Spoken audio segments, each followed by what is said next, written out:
Hello friends, welcome to my YouTube channel C S learn to win. तो आज हम algorithm part 4 देखेंगे और जिन लोगों ने भी जो मेरे एल्गोरिदम की पार्ट 1, पार्ट 2 और पार्ट 3 नहीं देखी है तो वो मेरे channel C S learn to win में देख सकते हैं। तो चलिए हम एल्गोरिदम पार्ट 4 स्टार्ट करते हैं अपना।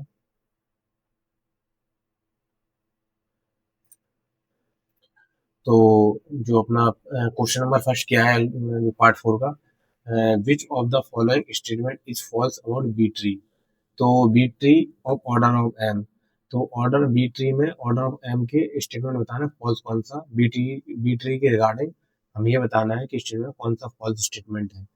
तो हम इसमें देखेंगे the root has at least two child nodes and at most M child nodes. तो ये सही है, ट्रू हो जाएगा। ठीक है, क्योंकि जो रूट नोट्स होता है उसमें एटलीस्ट टू चाइल्ड नोट्स होने चाहिए और मोस्ट क्या होना चाहिए, एम चाइल्ड नोट्स। मतलब ज्यादा से ज्यादा एम चाइल्ड नोट्स होंगे और मिनिमम कितने होने चाहिए, टू चाइल्ड नोट्स होने चाहिए। ट्रू हो जाएगा अपना।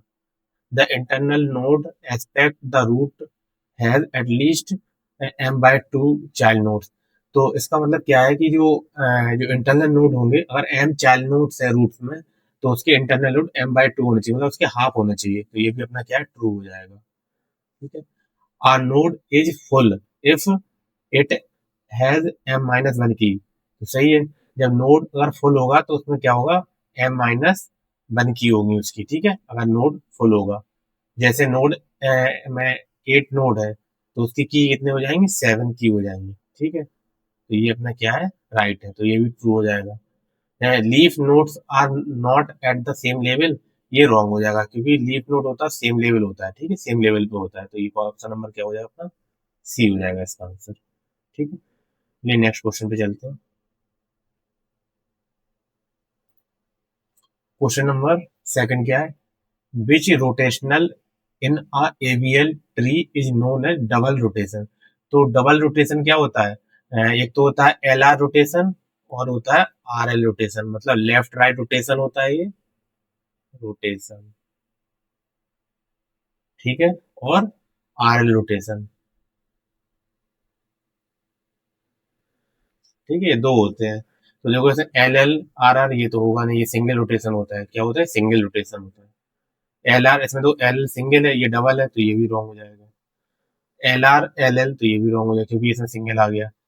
एल आर आर एल, तो ये हो जाएगा अपना ऑप्शन नंबर डी आंसर हो जाएगा इसका।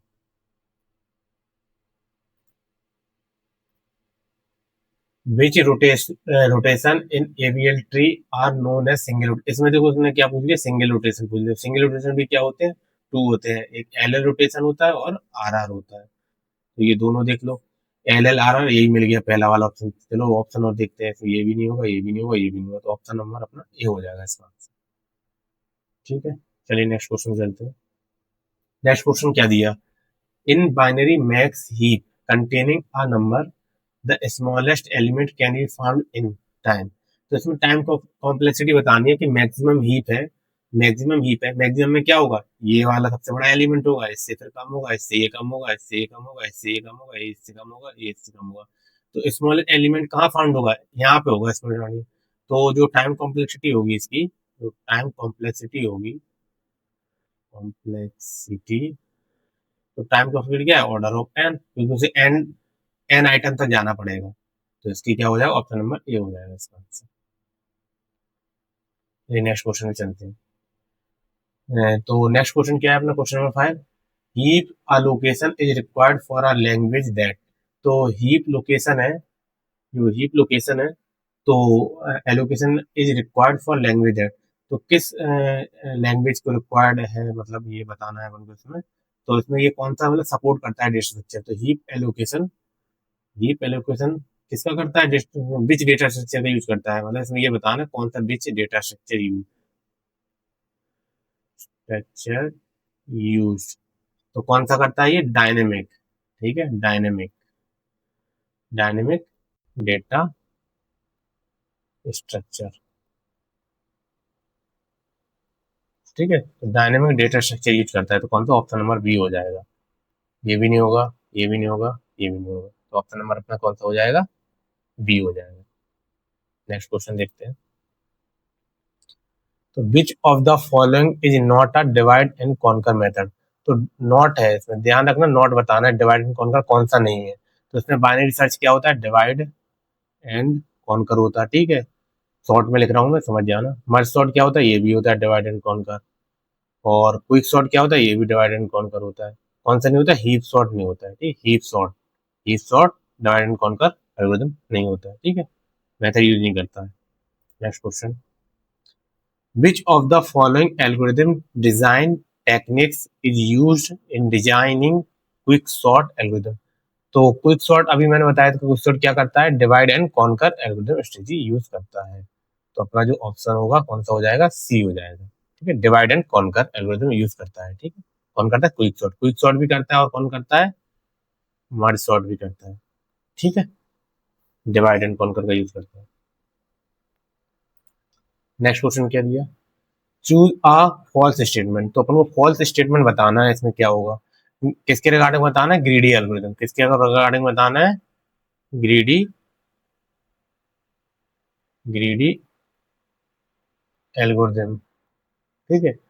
तो ग्रीडी एल्गोरिथम के रिगार्डिंग अपन को बताना है इसका। तो greedy algorithm is based on local optimise solution, सही है, ये ट्रू हो जाएगा। Greedy approach is faster than dynamic programming, ये भी ट्रू हो जाएगा, ठीक है। Greedy approach examine all feasible solution, ये फॉल्स हो जाएगा, ऑल पे नहीं करता वो, ठीक है। MST Prim algorithm is based on greedy approach, सही है, ये भी ट्रू है। तो ऑप्शन नंबर कौन सा हो जाएगा अपना, सी हो जाएगा इसमें, फॉल्स, ठीक है। नेक्स्ट क्वेश्चन क्या है, fractional knapsack problem is solved most efficient by which of the following algorithm, ठीक है। तो जो फ्रैक्शन प्रॉब्लम है, knapsack प्रॉब्लम है, तो कौन सी प्रॉब्लम है, फ्रैक्शन प्रॉब्लम। एक तो होती थी क्या, 0 1 knapsack प्रॉब्लम, ये किस मेथड पे एल्गोरिथम यूज करती है, ये करती है डायनेमिक, ठीक है, डायनेमिक प्रोग्रामिंग, ठीक है, डायनेमिक। और इसमें पूछा है फ्रैक्शनल, तो फ्रैक्शनल किसको करती है, ग्रीडी एल्गोरिथम को, ठीक है, ग्रीडी एल्गोरिथम को, ये क्या है, डायनेमिक प्रोग्रामिंग। तो ऑप्शन नंबर कौन सा हो जाएगा, बी हो जाएगा अपना answer. Next question, which statement is true about Kruskal algorithm. तो क्रुस्कल एल्गोरिथम के अकॉर्डिंग आपको ये बताना है कि कौन सा स्टेटमेंट सही है, कौन सा रॉन्ग है। तो इसमें क्या है, इट इज या ग्रीडी एल्गोरिथम, सही है, ये ग्रीडी एल्गोरिथम। और minimum spelling tree problem, okay, ये सारा अपना क्या हो जाएगा, ट्रू हो जाएगा ये वाला। It's construct a spanning tree by selecting edges in increasing order in their weight, सही है, ये भी ट्रू है, अपन इंक्रीजिंग ऑर्डर में करते हैं। It does not accept creation of cycles in spanning, हाँ, इसमें से मतलब जो है स्पेलिंग ट्री अपन जब भी निकालते हैं उसमें क्या है, साइकिल क्रिएट नहीं होनी चाहिए, ठीक है, तो ये भी ट्रू हो जाएगा। तो इसमें वो सारे ऑप्शन ट्रू हो जाएंगे, तो all of the above are true आ जाएगा, ठीक है, ऑप्शन नंबर डी ऑप्शन सही हो जाएगा इसका आंसर। क्वेश्चन नंबर 11 क्या कह रहा है, स्टेटमेंट 1 और स्टेटमेंट 2 दिए, इनमें बताना है कौन सा स्टेटमेंट सही है, कौन सा स्टेटमेंट रॉन्ग है। तो इसमें देखते हैं अपन, in greedy method the input stream is divide इसमें ग्रीडी में नहीं करते, किसमें करते हैं, डिवाइड एंड कॉन्कर में करते हैं, तो ये तो अपना फॉल्स हो जाएगा, ठीक है। In greedy method one input is consider at a time a decision making, ठीक है, एक इनपुट को लेते हैं, उस पर पहले डिसीजन करते हैं, तो ये ग्रीडी का अप्रोच है, ठीक है। तो ऑप्शन नंबर कौन सा हो जाएगा, वो तो ऑप्शन ट्रू, गलत, वो तो ऑप्शन रॉन्ग, गलत, फर्स्ट ट्रू है, फर्स्ट तो फॉल्स है, ये भी गलत हो जाएगा, तो फर्स्ट फॉल्स एंड सेकंड, ठीक है, ट्रू। तो ऑप्शन नंबर अपना कौन सा हो जाएगा, डी आंसर आ जाएगा इसका आंसर। तो नेक्स्ट क्वेश्चन देखते हैं, divide and conquer is a algorithmic paradigm that solve the problem by. तो इसमें डिवाइड एंड कॉन्कर के जो बताना है कि किस अप्रोच का यूज करती है, कौन सा अप्रोच यूज करती है, अप्रोच बताना है, क्या बताना है, अप्रोच, कौन सा अप्रोच यूज करती है।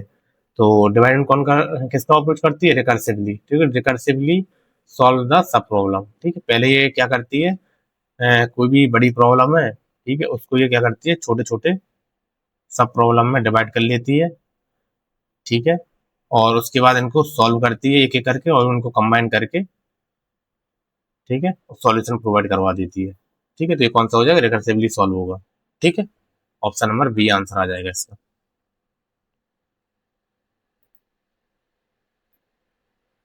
Choose an invalid property of maximum spanning tree T extract from the connecting graph G in N बटाइज।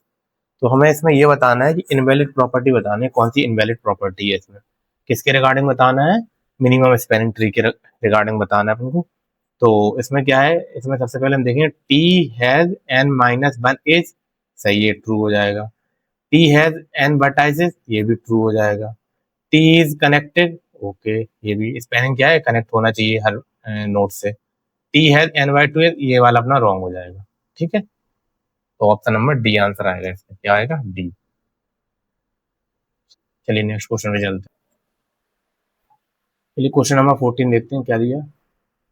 The minimum number of edges in a spanning tree of connecting graph with N vertices. तो N vertices minimum edge अपन को find out करनी हो connecting graph में, तो क्या होता है, एन माइनस वन होता है। ठीक है, एन माइनस वन एजेस। ठीक है, तो इसका आंसर कौन सा हो जाएगा, ऑप्शन नंबर बी हो जाएगा आंसर।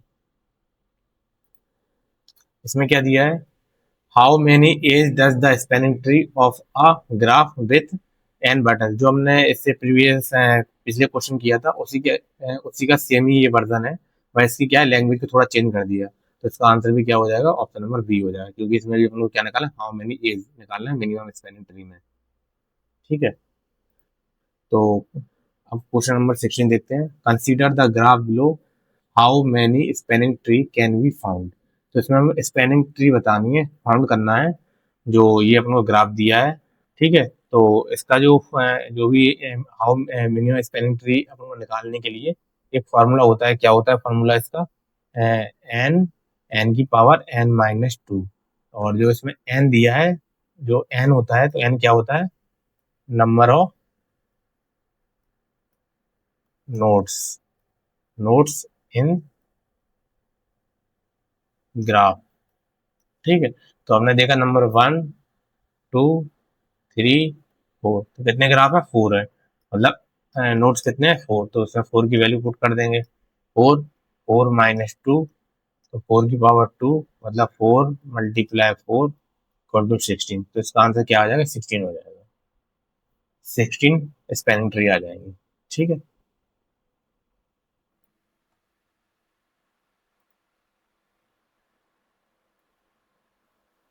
क्वेश्चन नंबर 70 क्या, consider the following graph, what is the weight of the minimum spanning tree. हमें एक मिनिमम स्पैनिंग ट्री दिया है, मिनिमम स्पैनिंग ट्री बनाना है, जिसमें क्या है, अपने वेट बताना है, उसका टोटल वेट कितना है। तो मिनिमम स्पैनिंग ट्री में क्या करते हैं, जो वेट सबसे छोटा है तो उसको कंसीडर करते हैं, और जो सबसे वेट बड़ा होता है उसको अपन एलिमिनेट कर देते हैं। तो सबसे पहले हमने लिया नोड लिया पी, पी से जो एजेस कितनी है, दो एजेस जा रही हैं, सबसे छोटी कौन सी है, 30 वाली है, तो 30 आ जाएगी। ठीक है, अब क्यू से देखिए हमने कि आर के पास जाएंगे, क्योंकि आर में क्या है, सबसे जो वेट है वो 5 है, तो सबसे छोटा है। उसके बाद हमने देखा कि टी पे जाने के लिए हमें, टी पे जाने के लिए सबसे जो स्मॉलेस्ट वेट है वो कितना है, 15 है, तो 15 आ गया। ठीक है, और एस पे जाने के लिए ये 10 आ जाएगा। ठीक है, तो हम टोटल इनको ऐड कर लेंगे, कितना होगा, 30, 5, 15, 10, इनको सबको ऐड करेंगे तो टोटल कितना आएगा, 60 आ जाएगा। ठीक है, तो ऑप्शन नंबर अपना कौन सा, बी हो जाएगा इसका आंसर। चलिए नेक्स्ट क्वेश्चन चलते हैं।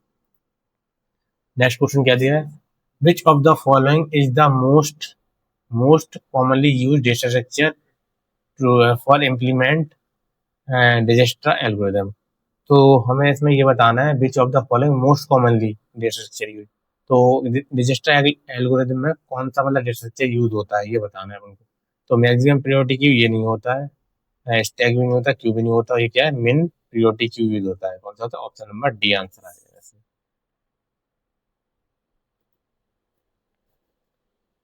इन multi stage graph what is the property of optimality. तो मुझे ये बताना है इसमें कि मल्टीपल जो मल्टी स्टेज ग्राफ है उसकी प्रॉपर्टी बतानी है, कि कौन सी प्रॉपर्टी वैलिड है और कौन सी प्रॉपर्टी वैलिड नहीं है। तो इसमें अपन देखेंगे the shortest path between any two stage is the one with the fewest edge. तो ये वाला अपना क्या हो जाएगा, रॉन्ग हो जाएगा, क्योंकि इसमें फ्यूएस्ट एज नहीं होता है। ठीक है, ये अपना क्या हो जाएगा, रॉन्ग हो जाएगा। The shortest path between any two stage in, sorry option B देखते हैं पहले। The shortest path between any two stage in one with the lowest cost. तो अपन क्या, लोएस्ट कॉस्ट टोटल कॉस्ट पे अपन डिपेंड करते हैं, तो ये ट्रू हो जाएगा। इसमें क्या हाईएस्ट पे नहीं करते, ठीक है। मोस्ट बेटर, ये भी फॉल्स हो जाएगा। तो ऑप्शन नंबर कौन सा हो जाएगा इसमें, बी आंसर हो जाएगा, ठीक। Option number B. Next question देखते हैं। इसे बताना है Bellman Ford algorithm is an example for. जो बेलमैन फोर्ड एल्गोरिथम है, Bellman Ford algorithm is a example for. तो ये किसका एग्जाम्पल है? ये है डायनेमिक प्रोग्रामिंग का, ठीक है। Dynamic programming, option number C हो जाएगा, ठीक है। तो आज के 20 क्वेश्चन समाप्त होते हैं। Thank you for watching my video. Please video को लाइक करें अगर आपको अच्छी लगे, एंड चैनल को सब्सक्राइब करें। धन्यवाद।